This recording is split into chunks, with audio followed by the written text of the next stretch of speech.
बिस्मिल्लाहिर्रहमानिर्रहीम। Dear students, अस्सलाम वालेकुम। आज हम PSY 511 इन्वायरमेंटल साइकोलॉजी का शॉर्ट लेसन नंबर 41 का आगाज़ करेंगे। तो लेसन नंबर 41 का नाम है institutional design reconsidered and queuing. In the started आगाज़ में लेसन में आप स्टूडेंट्स को बताया गया कि इस लेक्चर में हम इंस्टीट्यूशनल डिज़ाइन के इंपॉर्टेंट एस्पेक्ट्स पर बात करेंगे जो इन्वायरमेंटल साइकोलॉजी की डोमेन में आते हैं। हम उन कम्प्लेक्सिटी को एक्सप्लोर करते हैं जो ऐसे एस्पेक्ट्स डिज़ाइन करते वक्त सामने आते हैं जो यूज़र्स की डिवर्स नीड्स और बिहेवियर्स को कैच करते हैं। इसका जो फोकस है इस लेक्चर का ह्यूमन वेलफेयर के बुलेट इन्वायरमेंट में इंक्लूड करने पर है। इस लेसन का पूरा फोकस ओवरऑल। तो सबसे पहले अंडरस्टैंडिंग इंस्टीट्यूशनल डिज़ाइन, मतलब कि जब भी आप इन्वायरमेंटल साइकोलॉजिस्ट बनेंगे तो अभी तो आप इन्वायरमेंटल साइकोलॉजी के स्टूडेंट हैं, तो जब भी आप किसी भी इन्वायरमेंट्स को लेंगे तो उस इंस्टीट्यूशंस का डिज़ाइंस आपको पता होना चाहिए, उसके डिज़ाइंस को समझे। अगर रिहेबिलिटेशन सेंटर भी कल को आप खोलते हैं तो उस रिहेबिलिटेशंस में क्या क्या फैसिलिटीज़ होनी चाहिए, उसके डिज़ाइंस के, उसके माहौल को आप लाजमी समझें। उसके डेकोरम को, उसके मॉड्यूल्स को, उसके मॉडल्स को जो है ना वो लाजमी तौर पर डिफाइन करें ताकि पता हो। अब सबसे पहले इसमें अंडरस्टैंडिंग इंस्टीट्यूशनल डिज़ाइन में आप स्टूडेंट्स को बताया गया है कम्प्लेक्सिटी ऑफ डिज़ाइन, मतलब कि डिज़ाइन कितना कम्प्लेक्स होगा, जितना ज़्यादा कम्प्लेक्स होगा उतना ही उस इन्वायरमेंट में जो है ना वो फ्लेक्सिबिलिटी नहीं रहेगी। फ्लेक्सिबिलिटी बढ़ाने के लिए इन्वायरमेंट को सादा बनाएं, ठीक है। अच्छा, कम्प्लेक्सिटी ऑफ डिज़ाइंस में आपको आमतौर पर फर्स्ट पॉइंट में बताया गया है कि सिंपल और ओवर सिंप्लीफाइड डिज़ाइन पैराडिगम्स की ना लिमिटेशंस को हाईलाइट जो है वो करते हैं। मतलब कि अगर सिंपल डिज़ाइन हो या ओवर सिंप्लीफाइड डिज़ाइन हो तो पैराडिगम्स की जो है ना लिमिटेशंस वो बढ़ सकती है। अब पैराडिगम्स क्या है ये कमेंट्स में आप स्टूडेंट मुझे खुद बताएं। ओके, दूसरे पॉइंट में आप स्टूडेंट्स को बताया गया है इसमें कि डिज़ाइन डिसीजन लेने के लिए ना कम्प्रिहेंसिव डाटा एनालिसिस की ज़रूरत को ना एम्फसाइज जो है वो करना पड़ता है। मतलब कि जब भी आप डिज़ाइन लेंगे, डिसीजन लेने के लिए सबसे पहले आपको जो है वो डाटा एनालिसिस करना पड़ेगा। और डाटा कैसे एनालिसिस होता है, दो तरह के मेथड होते हैं। एक तो क्वालिटेटिव बेस पे डाटा एनालिसिस होता है और दूसरा है क्वांटिटेटिव बेस पे डाटा एनालिसिस, और दोनों बेसिस पे भी होता है एनालिसिस, मतलब कि क्वालिटेटिव और क्वांटिटेटिव बेसिस पे। आप जब PSY 499A और B प्रोजेक्ट रखेंगे तो उसमें आप ये दोनों बेसिस पे जो है वो रिसर्च करके डाटा गैदर करेंगे जो कि डाटा एनालिसिस में ही काउंट होगा। आमतौर पर डाटा एनालिसिस में ज़ाहिर सी बात है कि ये IBM SPSS सॉफ्टवेयर और साथ में mean median mode, correlation, regressions etcetera ये सब कुछ आ जाता है बीच में। आगे है interactions of a physical and user characteristics. First point में आप स्टूडेंट्स को बताया गया है इसमें कि बुलेट इन्वायरमेंट की परफॉर्मेंस को इसके ना फिजिकल एट्रीब्यूट्स और यूजर रिक्वायरमेंट्स कैसे इन्फ्यूज़ करती है, इस पर जो है वो डिस्कस होनी चाहिए। मतलब ये कि जब भी इन्वायरमेंट बनाया जाता है उसकी परफॉर्मेंस को देखें, उसकी फिजिकल एट्रीब्यूट्स को देखें और यूज़र्स मतलब कि उस माहौल में रहने वाले जितने भी उस इन्वायरमेंट को इस्तेमाल करने वाले हैं उनके रिक्वायरमेंट्स को देखें। अब जाहिर सी बात है कि जहाँ पे लैट्रीन ना हो, लोगों को लैट्रीन की ज़रूरत हो तो वो जाहिर सी बात है कि हमने लैट्रीन नहीं बनाई, तो यूज़र्स की रिक्वायरमेंट्स उस इन्वायरमेंट में एडजस्टमेंट लाजमी होनी चाहिए, ठीक है। तो ये क्योंकि बेसिक रिक्वायरमेंट्स हैं, वॉशरूम होना, ये सब कुछ। दूसरे पॉइंट में आपको बताया गया कि ये नॉलेजेबल दिया गया कि डिज़ाइन एनवायरनमेंट्स के मल्टीपल यूजर्स की वेरिड नीड्स होती हैं। ओके, मतलब अब इस पे मैं सिंपल यही बता सकता हूँ कि जब भी आपके पास इल्म आएगा तो सबसे पहले इन्वायरमेंट के डिज़ाइन के हवाले से होना चाहिए कि किस तरह से ये एक से ज़्यादा यूज़र्स के लिए इनकी ज़रूरियात को पूरा कर सकता है। जैसे कि जितने भी सुपर स्टोर हैं, जितनी भी बड़ी बड़ी बिल्डिंग्स होती हैं ना, उसमें जो टॉयलेट है ना वो बैठने वाला टॉयलेट है।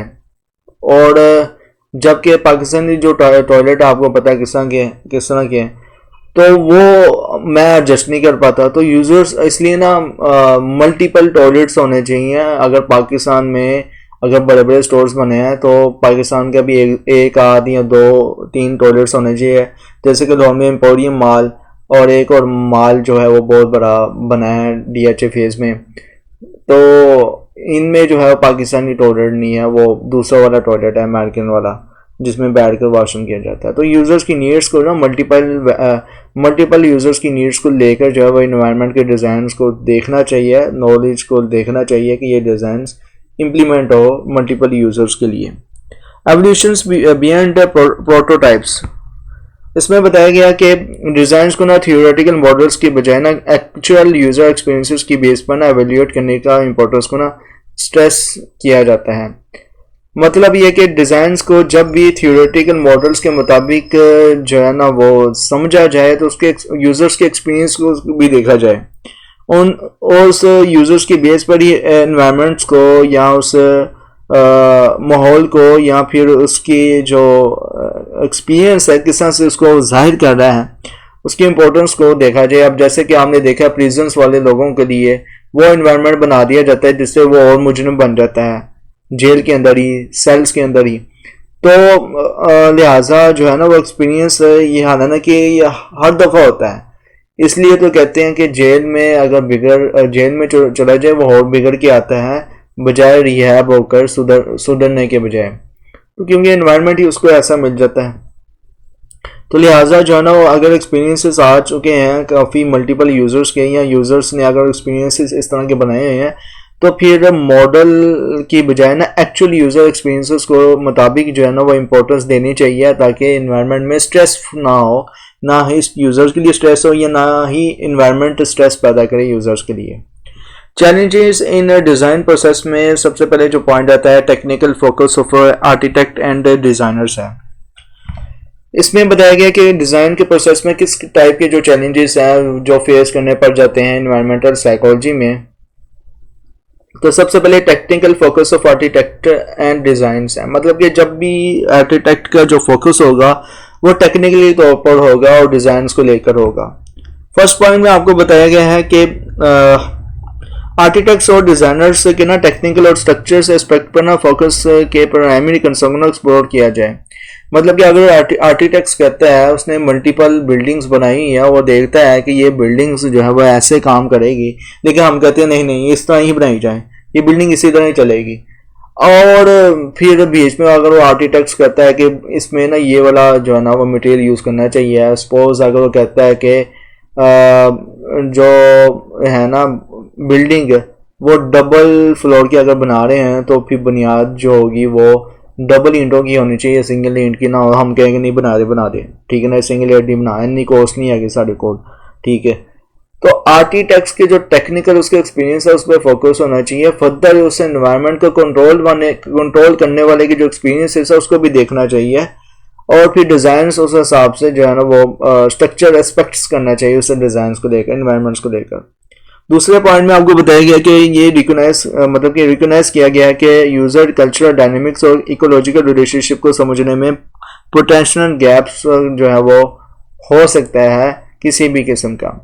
मतलब कि कल्चरल डायनेमिक्स जो है ना डिफरेंट कल्चर्स होते हैं, जैसे कि पाकिस्तानी कल्चर मैंने आपको बताया कि टॉयलेट्स का जो था वो मैंने देखा था सुपर स्टोर्स में। इवन डैट जो रिहैब्स है ना उनमें भी, रिहेबिलिटेशन सेंटर में भी पाकिस्तानी टॉयलेट नहीं है, वहाँ भी बैठ के ही वॉशरूम करना पड़ता है। तो वो मुझे उलझन होती है, ज़ाहिर सी बात है कि पाकी पलीती का ख्याल रखना पड़ता है, नमाज वगैरह पढ़नी पड़ती है, तो लिहाजा वो जो है ना छींटें पड़ जाती हैं ओवरऑल जब भी वॉशरूम किया जाता है बैठ के। तो कल्चरल डायनामिक्स को लेकर ना और इकोलॉजिकल जो रिलेशनशिप है उसको समझा जाए, कौन से जो चीज़ें मैच हो रही हैं, तो लिहाजा उस एनवायरनमेंट में एक ही चीज़ चल जाएगी, जो नहीं मैच हो रही है उसको फिर ज़्यादा सेपरेट किया जाए। और पोटेंशियल गैप्स जो है उनको भी जो है ना वो देखा जाए, उनको मुतारिफ कराया जाए कि ये गैप्स की वजह से ना एनवायरनमेंट जो है वो आपस में डबल इम्पैक्ट कर रहा है, ठीक है। अब अगर इस्लामिक साइकोलॉजी के अकॉर्डिंग एग्जाम्पल दूँ तो फिर 1 घंटे से ये लंबा ही होगा मेरा एक्सप्लेनेशन इस पॉइंट को लेकर। Overall cultural and ecological considerations में आपको फर्स्ट पॉइंट में बताया गया है कि कल्चरल एंड इकोलॉजिकल कंसिडरेशंस में कि सबसे पहले है privacy, territoriality and and adaptation जैसे कि फैक्टर डिज़ाइंस में ना कितने सिग्निफिकेंट्स हैं, इस पर बात जो है वो करनी चाहिए। मतलब ये कि डिज़ाइंस जो है ना वो प्राइवेसी जितनी भी होगी ना इन्वायरमेंट में वो उतना सिक्योर होगा। टेरिटोरियलिटी को लेकर भी जो है वो देखना चाहिए और उस माहौल को कबूल करने के हवाले से भी देखना चाहिए। ज़ाहिर सी बात है कि एक देहाती पर्सन जब आता है लाहौर में तो उसके लिए सबसे ज़्यादा जो है वो मुश्किल हो जाता है प्राइवेसी और टेरिटोरियलिटी और अडेप्टेशन को लेकर, क्योंकि एक तो क्राउडिंग एरिया में या फिर क्राउडिंग एरिया के अलावा जो इंटेंसिटी या डेंसिटी है उस एरिया में तो उसको एक्सेप्ट नहीं कर पाता और देन क्या होता है कि उसको स्ट्रेस जनरेट होना शुरू हो जाता है। तो ये जो चीज़ें होती हैं फिर क्राइम की तरफ लेके चले जाती हैं इंसान को। तो कल्चरल और इकोलॉजिकल जो कंसिडरेशंस में जो है वो सबसे पहले ये पॉइंट को देखना चाहिए। नंबर 2 पॉइंट पे बताया गया कि क्रॉस कल्चरल न्यूएंसेस जो डिज़ाइंस और सोशल चेंजेस को इम्पैक्ट करती हैं इनको ना एड्रेस किया जाए। मतलब ये कि क्रॉस कल्चर्स के जितने भी बेसिक नियम्स हैं, बेसिक जो लवाजमात हैं, उनके डिज़ाइंस को लेकर जो है ना वो सोशल चेंज को मज़ीद असर डाल सकती है। और मतलब ये कि क्रॉस कल्चरल के क्या क्या एस्पेक्ट्स हैं। अगर हमने PSY 515 को लेकर अगर हमने वो पूरा कोर्स पढ़ा है, साइकोलॉजिस्ट कम्युनिटी ने ऑलरेडी शॉर्ट लेक्चर्स की जो सीरीज़ है वो मुकम्मल कर ली हुई है और फर्दर ये है कि आप उसको अगर वॉच आउट करें क्रॉस कल्चरल को लेकर तो क्रॉस कल्चरल काफ़ी एस्पेक्ट्स रखती है इस हवाले से, जिसकी वजह से हर एक कल्चर का अपना इम्पैक्ट होता है डिज़ाइंस का। सपोज अगर चर्च को ले लें या मस्जिद को ले लें तो ये आपस में डिफरेंट इन्वायरमेंट्स हैं इनका, ठीक है। चर्च में जो है वो इबादत का जो सिलसिला वो डिफरेंट है, मस्जिद में इबादत का सिलसिला डिफरेंट है। तो मस्जिद में इन्वायरमेंट कुछ हो रहा है, चर्च में इन्वायरमेंट कुछ हो रहा है। इसी तरह अगर जीव्स का ले लें इन्वायरमेंट तो उनकी इबादत गाहों का ले लें तो उनका इन्वायरमेंट डिफरेंट है। अगर हिंदुज़म्स का इन्वायरमेंट उठा लें इबादत गाह का, तो कुछ ऐसे इन्वायरमेंट्स होते हैं जिनकी वजह से इम्पैक्ट जो होता है वो सोशल चेंजेस को जो है ना वो मज़ीद निकलता है। तो ये इन इश्यूज़ को ना एड्रेस करना लाजमी है, जैसे कि क्रॉस कल्चरल न्यूनेस में आते हैं। स्टेप्स इन डिज़ाइन प्रोसेस में आप स्टूडेंट्स को बताया गया नंबर 1 पे कि प्रिपरेशंस एंड प्रॉब्लम स्टेटमेंट्स। मतलब ये कि डिज़ाइन प्रोसेस शुरू करते वक्त ना मसले और डिज़ाइन ऑब्जेक्टिव्स को ना क्लियर डिफाइन करना ज़रूरी होता है। तो ये सबसे पहले ये स्टेप है, पेपर पानी बेस इंपॉर्टेंट है। दूसरा जो स्टेप है डिज़ाइन को लेकर है डाटा गैदरिंग एनालिसिस। मतलब कि जब भी आप इन्वायरमेंट को लेंगे तो उसका ना डाटा गैदर होना चाहिए और फिर उसका एनालाइज भी होना चाहिए जो भी डाटा हमने लिया है। फैसला करने के लिए ना इसमें बताया गया है ओवरऑल के फैसला करने के लिए रेलिवेंट और यूजफुल डाटा का इकट्ठा करना और एनालाइज करना जो है वो बहुत इंपॉर्टेंट है। आउटकम एवोल्यूशन एंड क्रिएटिविटी में आपको बताया गया स्टूडेंट्स के आउटकम एवोल्यूशन और क्रिएटिविटी में आपको बताया गया है ओवरऑल के डिजायर्ड आउटकम्स को ना डिफाइन करना और कॉस्ट इफेक्टिव डिजाइन सॉल्यूशंस को ना एक्सप्लोर करना डिजाइन प्रोसेस का ना एक अहम हिस्सा भी है। सिलेक्शंस एंड इम्प्लीमेंटेशंस में आप स्टूडेंट्स को बताया गया कि डिजाइंस के मुताबिक ऑप्शंस पर ना फैसला लेना और उन प्लान्स के फिजिकल स्ट्रक्चर्स जो है स्ट्रक्चर्स में तब्दील करना भी लाजमी है। रिवैल्यूएशंस एंड अडेप्टेशंस में आप स्टूडेंट्स को बताया गया कि डिज़ाइंस की परफॉर्मेंसेस का जायज़ा लेना और इस यूज़र फीडबैक के बेस पर स्ट्रक्चर में रिफाइनमेंट करना जो है वो ये स्टेप्स इन डिज़ाइन प्रोसेस में आते हैं। कंसिडरेशंस फॉर डिज़ाइन क्राइटेरिया में आपको बताया गया है स्टूडेंट्स परफॉर्मेंस स्टैंडर्ड्स। जब भी आप डिज़ाइन के क्राइटेरिया को सेट करेंगे तो परफॉर्मेंस स्टैंडर्ड होने चाहिए। मतलब कि profit quality performance competitions compatibility flexibility elegance safety और टाइम जैसे कि फैक्टर्स पर डिस्कस करते हैं ना डिज़ाइन स्टैंडर्ड्स जो है वो बनाने के प्रोसेस को ना एनालाइज करना चाहिए। दूसरा है डिज़ाइन के क्राइटेरिया को लेकर कि human factors and physical limitations जो है वो होनी चाहिए।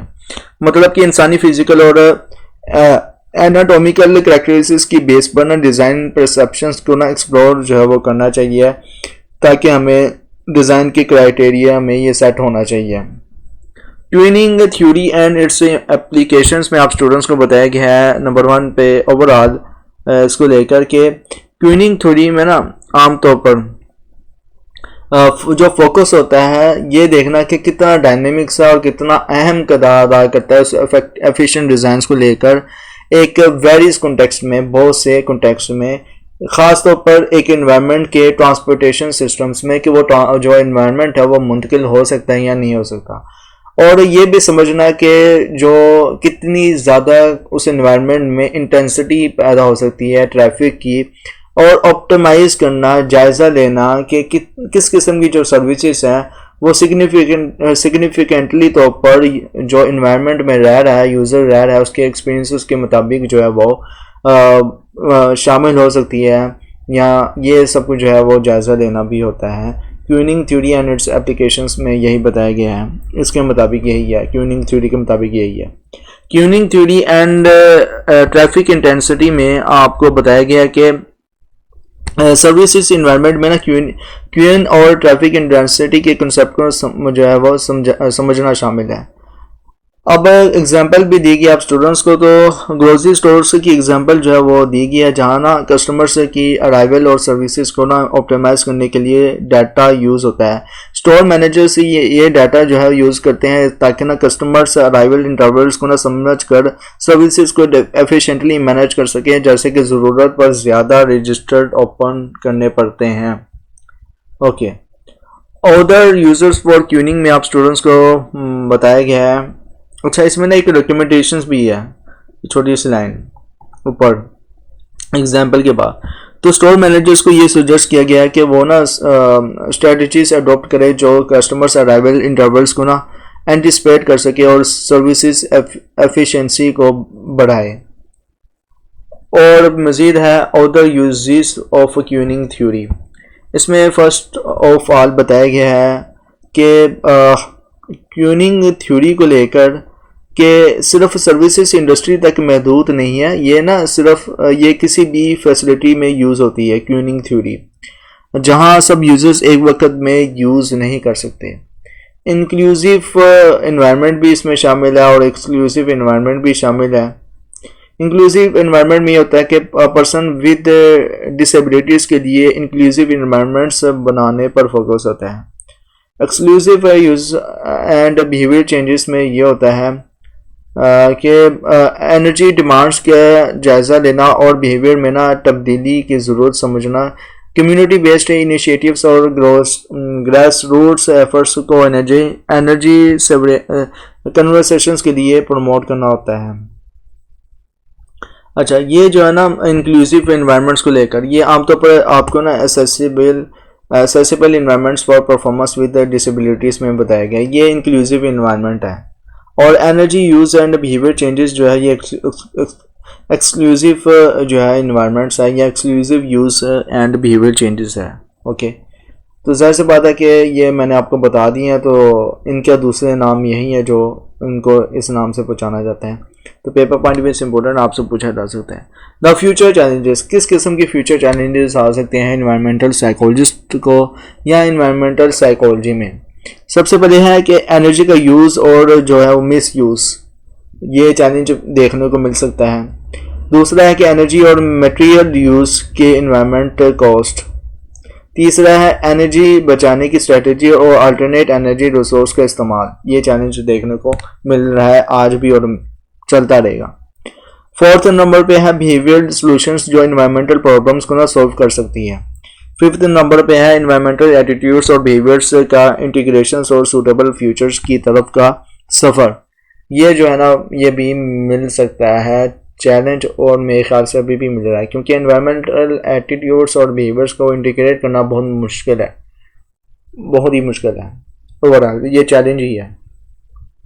तो ये था लेसन नंबर 41 जिसमें ये सब कुछ बताया गया था। डिफरेंट इन्वायरमेंट्स को किस तरह से लेकर हम डिज़ाइन कर सकते हैं या क्राइटेरिया डिज़ाइन कर सकते हैं या स्टेप फॉलो कर सकते हैं उस इन्वायरमेंट के डिज़ाइन को लेकर।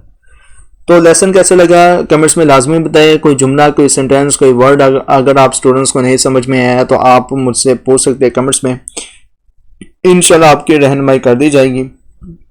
फर्दर ये है कि मैं इसका शॉर्ट जो है ओवरव्यू दे दूं, क्योंकि इस लेसन में तो कुछ ख़ास नहीं है, बस यही है कि आपसे इनकी जो कंटेंट ऑफ हेडिंग है इनको आप याद रख लेना। मतलब कि अंडरस्टैंडिंग इंस्टीट्यूशनल डिज़ाइन की बस हेडिंग किया है, complexity of design, interactions of physical and user characteristics और एवोल्यूशंस बियॉन्ड प्रोटोटाइप्स। बस इनकी हेडिंग्स याद रख लेना। अगर आपसे पूछ भी लेते हैं, फॉर एग्जांपल यहाँ पे अगर इस लाइन को उठा के एमसीक्यूज में पूछ लें और कहें कि ये किस में आता है, एवोल्यूशंस बियॉन्ड प्रोटोटाइप्स में आता है, interactions of physical and user characteristics में आता है, या कम्प्लेक्सिटी ऑफ डिज़ाइन में आता है। तो आपको इतना तो पता हो कि ये किस की बात की जा रही है। चैलेंजेस इन डिज़ाइन प्रोसेस में दो ही ये बुलेट पॉइंट्स हैं, इनको याद कर लेना। और स्टेप्स इन डिज़ाइन प्रोसेस के जो है वो 1 2 3 4 5 पॉइंट्स हैं, इनको आप जस्ट कैजुअल पढ़ लेना। इसी तरह डिज़ाइन क्राइटेरिया को लेकर परफॉर्मेंस स्टैंडर्ड्स और human factors and physical limitations है। ट्यूनिंग थ्योरी के अंदर जो एप्लीकेशन होती है वो ट्यूनिंग एंड ट्रैफिक इंटेंसिटी को देखा जाता है। फर्दर जो है वो other users of tuning theory किस तरह से इम्प्लीमेंट होती है। इसमें है accessible environments for person with disability, मतलब कि इंक्लूसिव इन्वायरमेंट है। और energy use and behaviour changes, मतलब ये कि एक्सक्लूसिव इन्वायरमेंट्स को ही ले लें आप। और किस किस्म के चैलेंजेस देखने को मिल सकते हैं फ्यूचर में एनवायरमेंटल साइकोलॉजी में या एनवायरमेंटल साइकोलॉजिस्ट को, ओवरऑल इसमें ये बताया गया। तो अपनी वर्डिंग में आप जो है वो दे सकते हैं, कर सकते हैं पेपर इजी वर्डिंग में। ओवरऑल ये था आपका लेसन। लेकिन अब जाते हैं आप स्टूडेंट्स से मेरी रिक्वेस्ट है कि जिन स्टूडेंट्स ने अभी तक साइकोलॉजिस्ट कम्युनिटी यूट्यूब चैनल को सब्सक्राइब नहीं किया तो काइंडली प्लीज़ सब्सक्राइब कर दें, वीडियो को लाइक करें, क्लासमेट के साथ शेयर करें। बस इतनी फेवर कर दें, मेरे लिए काफ़ी है, क्योंकि साइकोलॉजिस्ट कम्युनिटी ने 1 मिलियन टारगेट दिया है सब्सक्राइब करने का। अपने आप को नहीं, आप लोगों के लिए ही टारगेट रखा है ताकि आप अचीव करा सके इस 1 मिलियन टारगेट को सब्सक्राइब का। इसके अलावा आप इंस्टाग्राम में भी हमें फॉलो करें, फेसबुक के पेज को लाइक करें, और टिकटॉक जो है ना वो उसको टिकटॉक में भी हमें फॉलो लाजमी करें ताकि हमारी साइकोलॉजिस्ट कम्युनिटी की हौसला अफजाई हो और आप स्टूडेंट्स के लिए जो है वो मज़ीद वर्किंग प्रोसेस रखें और आने वाले स्टूडेंट्स के लिए भी वर्किंग ऑन प्रोसेस रखें, क्योंकि आपने तो साइकोलॉजिस्ट बन जाना है। प्लस हमारा जो है वो यही काम होना है कि स्टूडेंट्स के लिए गाइडेंस दें और उनको मज़ीद गाइडेंस देते रहें। तो आप स्टूडेंट्स ही जो है ना वो जूनियर स्टूडेंट्स की हेल्प कर सकते हैं हमारे चैनल्स के ज़रिए। इंशाल्लाह मिलते हैं नेक्स्ट लेक्चर में। Till then thank you so much. अल्लाह हाफिज़।